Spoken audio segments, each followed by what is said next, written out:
Hello, ഇന്ന് നമുക്കൊരു തൈര് വെച്ചിട്ടൊരു തൈര് ബിരിയാണി ഉണ്ടാക്കിയത്. നല്ല സ്പെഷ്യലായിട്ടുള്ളൊരു സാധനമാണ്, നല്ല ടേസ്റ്റാണ്. എന്തായാലും ഒന്ന് കഴിച്ചു നോക്കാം. അപ്പോൾ ബിരിയാണി വെക്കാനായിട്ട് രാവിലെ തന്നെ സാധനങ്ങളൊക്കെ വാങ്ങിയപ്പോൾ ബിരിയാണി വെക്കാൻ മാത്രമല്ല നമുക്ക് ആവശ്യത്തിനുള്ള ഗ്രോസറിയും കാര്യങ്ങളൊക്കെ വാങ്ങേണ്ടിയിട്ടുണ്ടായിരുന്നു. അപ്പോൾ സാധനങ്ങളൊക്കെ വാങ്ങാൻ പോയി എല്ലാം വന്ന് എടുത്തൊക്കെ വെച്ച് സെറ്റാക്കിയിട്ട് വേണം ബിരിയാണി ഉണ്ടാക്കാൻ. ഇനി നമ്മൾ ബിരിയാണി ഉണ്ടാക്കാൻ ആവശ്യമായിട്ടുള്ള ഇൻഗ്രീഡിയൻസൊക്കെ കട്ട് ചെയ്ത് വെക്കണം കേട്ടോ. ഉള്ളി, തക്കാളി, ഇഞ്ചി, വെളുത്തുള്ളി, പച്ചമുളക് എന്നീ സാധനങ്ങളൊക്കെ കട്ട് ചെയ്ത് മാറ്റി വെക്കണം. പിന്നെ നമ്മൾ ഇഞ്ചി, വെളുത്തുള്ളി, പച്ചമുളക്, കുറച്ച് ഉള്ളി ഇട്ടിട്ട് അത് സെപ്പറേറ്റ് ആയിട്ട് നമ്മൾ അടിച്ചെടുത്ത് വെക്കുന്നുണ്ട്. നമ്മുടെ എരിവായിട്ട് സ്പൈസസ് ആയിട്ടുള്ള പേസ്റ്റ് ഉണ്ടാക്കാൻ വേണ്ടിയിട്ടാണ് അത് സെപ്പറേറ്റ് ആയിട്ട് നമ്മൾ അടിച്ച് എടുത്ത് വെക്കുന്നുണ്ട് കേട്ടോ. അതിനുശേഷം നമ്മൾ ഈ മുറിച്ച് വെച്ചിരിക്കുന്ന ഉള്ളിയും തക്കാളിയും പിന്നെ ഉണ്ടാക്കി ഈ പേസ്റ്റും കൂടി ഇട്ടിട്ട് അത് നല്ല രീതിയിൽ മിക്സാക്കി കൊടുക്കണം. അതിൽ നമ്മൾ മെയിനായിട്ട് പറഞ്ഞ ഇൻഗ്രീഡിയൻ്റ് ആയിട്ടുള്ള തൈര് കുറച്ച് എക്സ്ട്രാ ആയിട്ട് ചേർത്ത് കൊടുക്കുന്നുണ്ട് കേട്ടോ. തൈരാണ് നമ്മൾ മെയിൻ ഇൻഗ്രീഡിയൻ്റ് ആയിട്ട് നമ്മൾ അതിൽ ഉപയോഗിക്കുന്നത്. പിന്നെ കുറച്ച് ചെറുനാരങ്ങയും ഉപയോഗിച്ചിരിക്കുക. നമ്മൾ അധികം ആൾക്കാർക്കും പിന്നെ ആവശ്യത്തിനുള്ള ഉപ്പ്, മുളക് പൊടി, മഞ്ഞൾപ്പൊടി, ഇങ്ങനെ ഗരം മസാല, ഇങ്ങനത്തെ മസാലപ്പൊടികളൊക്കെ ഇട്ട് കൊടുക്കണം കേട്ടോ. നമ്മൾ അധികം ആൾക്കാർക്കും ബിരിയാണി ഉണ്ടാക്കി കഴിഞ്ഞ് ബിരിയാണീൻ്റെ പരം സൈഡായിട്ട് കുറച്ച് ഉള്ളി, പച്ചമുളകൊക്കെ മുറിച്ചിട്ടിട്ടുള്ള തൈര് കൂട്ടി കഴിക്കാൻ ഭയങ്കര ഇഷ്ടമല്ലേ. എനിക്ക് ഭയങ്കര ഇഷ്ടമുള്ള ഒരാളാണ് കേട്ടോ. അപ്പം പിന്നെ തൈരിന് മോസ്റ്റ് ഇൻഗ്രീഡിയൻ്റ് ആയിട്ട് ഉണ്ടാക്കുന്ന ബിരിയാണി നല്ല സ്പെഷ്യൽ ബിരിയാണി കേട്ടോ. അപ്പോൾ ഈ സാധനങ്ങളൊക്കെ ഇട്ടിട്ട് നമ്മൾ നല്ല രീതിയിൽ മിക്സ് ആക്കി എടുത്ത് വെക്കുന്നുണ്ട് കേട്ടോ. ഇതിലേക്ക് ഇനി ക്ലീൻ ആക്കി വെച്ച് ചിക്കനും കൂടി ഇട്ട് കൊടുക്കണം.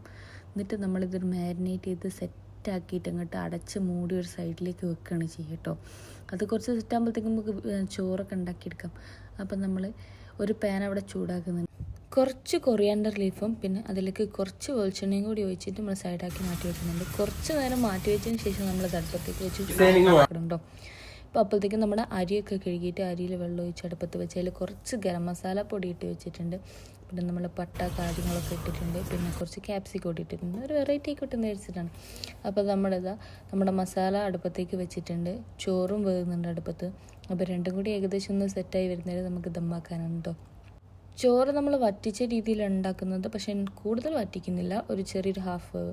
അപ്പം നമ്മുടെ മസാല നല്ല രീതിയിൽ വെന്ത് വിടുന്നുണ്ട്. മസാല നമ്മൾ കാണുമ്പോൾ തന്നെ പെട്ടെന്ന് നമ്മളൊരു തൈര് കറീൻ്റെ കൂട്ടം ഉണ്ടാവുക. പക്ഷേ മസാലയിൽ അത്യാവശ്യം കുറച്ച് വെള്ളം ഉണ്ടാകുമ്പോൾ മാത്രമേ നമ്മുടെ ചോറിലേക്ക് അത് അബ്സോർബ് ചെയ്തിട്ട് എടുത്തിട്ട് ചോറ് കുറച്ചുകൂടി ഫ്ലേവർഫുൾ ആവുള്ളൂ കേട്ടോ. അത് നമ്മൾ ഡ്രൈ ആക്കി ഉണ്ടാക്കുന്ന ബിരിയാണിനെക്കാട്ടിലും കുറച്ച് എന്താ പറയുക, കറി പോലായി നിൽക്കുന്ന മസാലയിൽ ചോറ് ദം ചെയ്യുന്ന സമയത്താണ് അതൊന്ന് സെറ്റായി കളറൊക്കെ ഒന്ന് സെറ്റായി വരും കേട്ടോ. അപ്പോൾ നമ്മൾ ചൂടാക്കിയ പാനിലേക്ക് നമുക്ക് ആവശ്യമായിട്ടുള്ള അണ്ടിപ്പരിപ്പ്, മുന്തിരി, കിസ്മിസ്, ബദാം ആ സാധനങ്ങളൊക്കെ ഒന്ന് വറുത്ത് കോരിയെടുത്ത് വെക്കണം.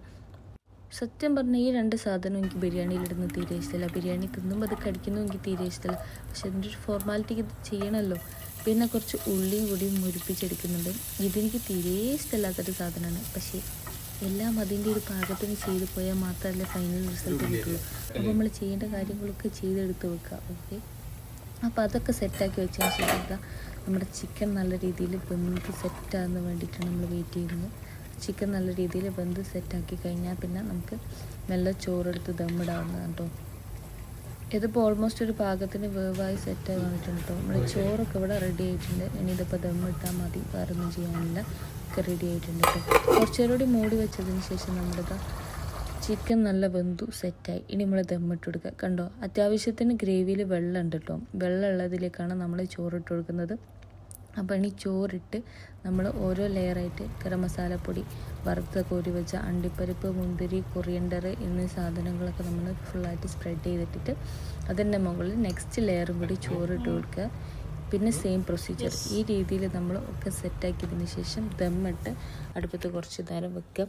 അതിന് ശേഷം നമുക്ക് സെർവ് ചെയ്തെടുക്കാവുന്ന സാധനമാണ് കേട്ടോ. ഇത്ര സിമ്പിൾ പരിപാടിയാണ് കേട്ടോ.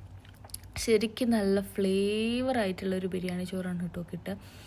ബിരിയാണി റൈസിൻ്റെ പകുതിയോളം മസാല കിട്ടി തിന്നാൻ ആഗ്രഹമുള്ള ആൾക്കാരില്ലേ, നല്ലോണം മസാല വേണം ബിരിയാണീൻ്റെ ഒപ്പം എന്നുള്ള ആഗ്രഹമുള്ള ആൾക്കാരിൽ അവർക്ക് പറ്റിയൊരു സാധനമാണ് കേട്ടോ. കാരണം റൈസിൻ്റെ ഏത് ഭാഗത്ത് തൊട്ടാലും ഒരേപോലെ മസാലയും ഫ്ലേവർ ഉണ്ടാകുന്ന രീതിയിലുള്ളൊരു ബിരിയാണി.